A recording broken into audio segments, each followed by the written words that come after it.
Random thoughts. In this video, I'm going to read a part of Sir Charles Eliot's book, The East Africa Protectorate, where he actually confirms that the construction of the Mombasa-Uganda Railway, as it was called, was actually because the British wanted to control the Nile. Now, I've done a video about this, another video, and I read some part where he was talking about the same thing, but it did not come out clear that that was what he wanted to say. But in another part of the book, he actually confirms that that was the reason why, and he goes ahead and he gives us even more details about the larger plan of controlling the River Nile and how the railway was part of that and other projects that were happening along the River Nile.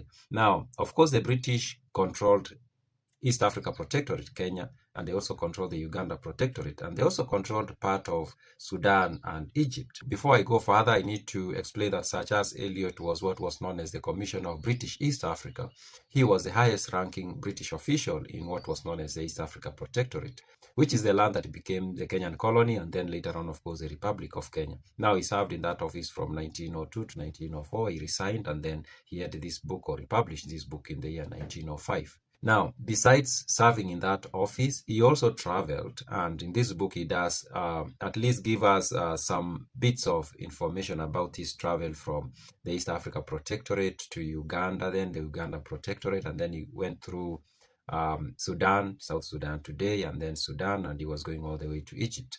It is in that part where he's telling us about that journey through Uganda and Sudan that it then gives us this bigger picture of the British about the Nile and of course the railway line that they had constructed.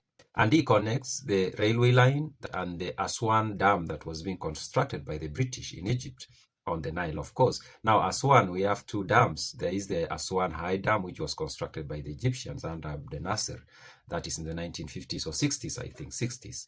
But there is also what has come to be known as the Aswan Low Dam. This is the first dam that was constructed by the British in the late 19th century, early 20th century. It is around the time that Sir Charles Eliot is in Kenya that this dam was constructed. This is what he says in that part of the book about the dam, the Aswan Dam, and the railway, and the bigger picture of the British controlling the Nile. The magnificent boldness of this conception must strike and fascinate everyone. That it is not foolhardy to thus freely correct and remodel nature's arrangement is shown by the success of the dam at Aswan, which also demonstrates that such works, though costly, are in the end financially profitable. But the aspect of the scheme which interests me here is the way in which the different spheres of British influence in East Africa, Uganda, and the Sudan cooperate with one another and show that the toil and money expended on these regions has not been wasted. The Egyptian Nile can only be regulated by controlling the waters of Uganda. Uganda has only been made accessible for practical purposes by the construction of the Mombasa-Victoria Railway, and it is clear that the whole project presupposes a certain familiarity with Central Africa, which we have attained only by the establishment of our two protectorates. But besides this, the future of Uganda will be assured, and the needful impetus to her development given when it is found that she can help Europe in this great work. So actually, the building of the railway from Mombasa to Kisumu had a lot to do with the need by the British to control what was happening along the Nile River. Now, the Nile River, of course, has been a river that is very important to very many civilizations, of course. Egypt, of course, since ancient times, Egypt has basically existed because the Nile has been there. Without the Nile, most likely there wasn't going to be Egypt, ancient or even current Egypt. Maybe there will be some state there today, but it would be something completely different. So the Nile has shaped what has happened in that region in a very big way, and I see why the British felt that they needed to control that or whatever happened along that river.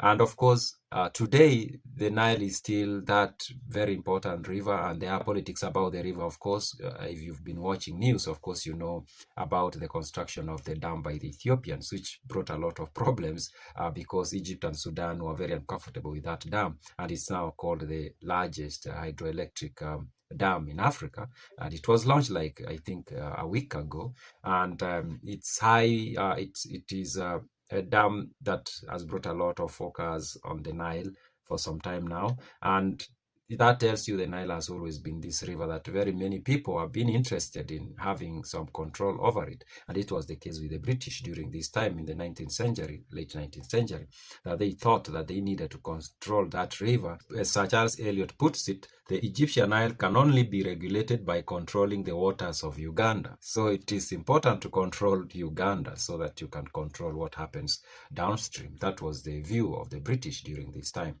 Of course, even today that's the case, and there is the talk of some agreements that was signed long time ago between Kenya, Uganda, Tanzania, I guess even Rwanda, and of course Ethiopia and Sudan, and then Egypt about the Nile. You might ask, some of these countries are not along the Nile, or the Nile does not go through them, but they are catchment areas for the water that goes into the Nile. That includes Kenya. A lot of water comes from Kenya, goes to Lake Victoria.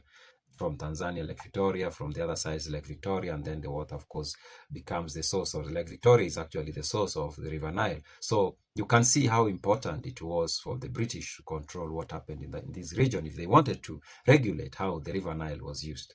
Those are my random thoughts.